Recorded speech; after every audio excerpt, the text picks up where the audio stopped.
আসসালামু আলাইকুম। আশা করি সবাই ভালো আছেন। এখন সময় হচ্ছে রাত প্রায় ১২টা। মোবাইলটাতে টাইম যদিও ঠিক নাই, ৯টা ৬ মিনিট দেখাচ্ছে। তো এই মোবাইলটা হচ্ছে একটা কাস্টমারের। আমি দোকান বন্ধ করলাম মাত্র। কাস্টমারের বাড়ির সামনে দাঁড়িয়ে আছি। তাকে মোবাইলটা দিব। দেওয়ার পরে আমার যে পারিশ্রমিকটা সেটা তার থেকে বুঝে নেব। এই ভিডিওটি বানানোর উদ্দেশ্যটা কী? কিংবা কী কারণে এই ভিডিওটা আপনাদের মাঝে শেয়ার করা? আপনারা অনেকে বলেন, "আবু তালেব ভাই অনেক টাকা কামাইতেছে, এই সেই হ্যান-ত্যান।" হ্যাঁ, আলহামদুলিল্লাহ আমি অনেক টাকা কামাইতেছি।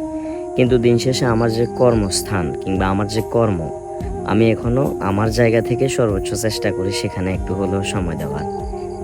ভিডিও যারা বানান, সোশ্যাল মিডিয়াতে নতুন যে কনটেন্ট ক্রিয়েটররা আছেন যারা কাজ করেন, তাদের উদ্দেশ্যে একটাই মেসেজ থাকবে, শুধু কনটেন্টে ফোকাস দিলে হবে না। পাশাপাশি অফলাইনে যদি আপনার কোনো একটা বিজনেস থাকে, অনাকাঙ্ক্ষিত কোনো কারণে সোশ্যাল মিডিয়া থেকে যদি ইনকাম বন্ধও হয়ে যায়, আপনি সেটা দিয়ে চলতে পারবেন।